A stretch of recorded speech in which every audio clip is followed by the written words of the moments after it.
guys, today we'll be making an adorable curly spring deco mesh wreath. What you will need, I have an 18-inch wreath ring, 6-inch mesh, also ribbon in a couple of different colors and sizes, Chanel stems, scissors, and a rotary cutter. Alright, let's get started.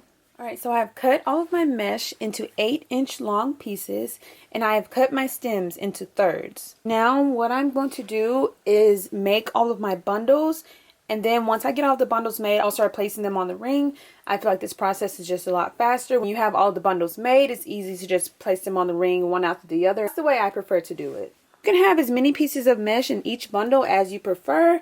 I'm going to go with one of my white, mint, and yellow in each bundle. I'll have 3 pieces of mesh in each bundle. Sometimes I go with 4, sometimes 5. For this specific wreath, I'm going to have 1 of each color, but sometimes if I have like 5 colors, I'll alternate the colors between the bundles just to make it a little more fun.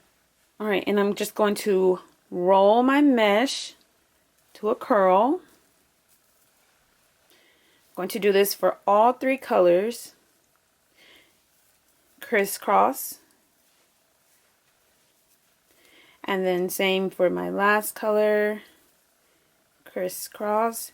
And when I cross them, I like to make sure that all of the colors are visible, nothing is overlapping, so you can see everything when the wreath is complete.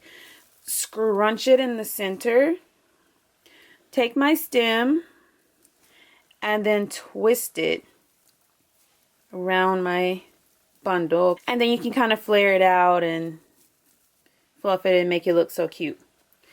Now what I am going to do is alternate the color order. I always like to do that just because I want every color visible, and it just looks so much more colorful that way. But if you're going with a certain look, then hey, definitely go for whatever you prefer. So again, just remember to crisscross all of the colors, scrunch, take my stem and twist it a couple of times, just like that. So I'm just going to make all of my bundles, alternating the color order.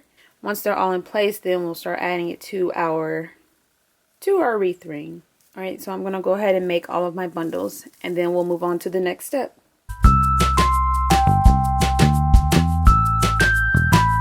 You can see they all look slightly different, which when they come together is going to be so cute. And you could even do like solid bundles, like if you want a bundle of yellow, a bundle of the mint, and a bundle of the white, you can do that as well.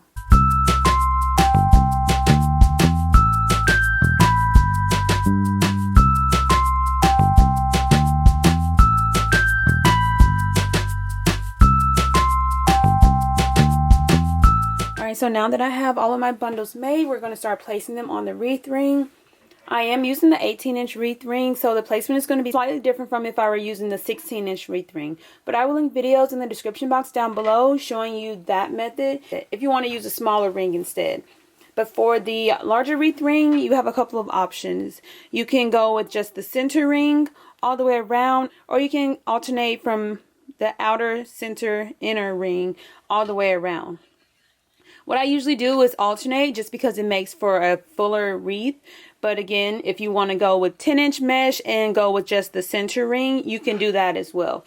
You can even alternate outer, center, outer, center, outer, center if you want to do so.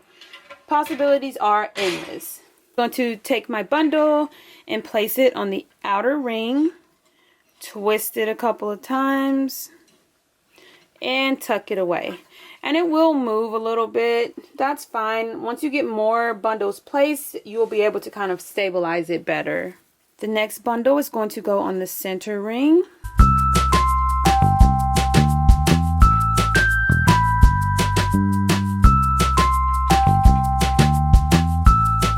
And then on the inner ring. And what I try to do is alternate the color that I have on top for each bundle.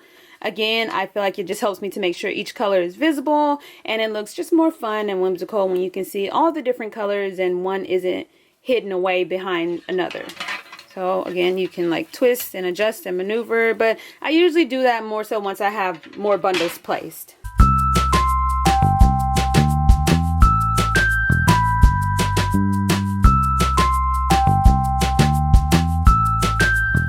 Alright, so we're just going to continue going all the way around the ring.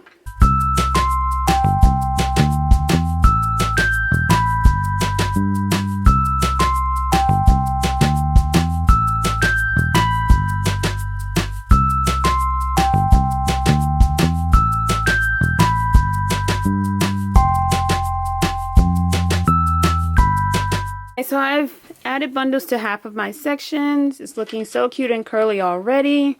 I have 4 bundles in each section just to kind of fill out the outer portion there.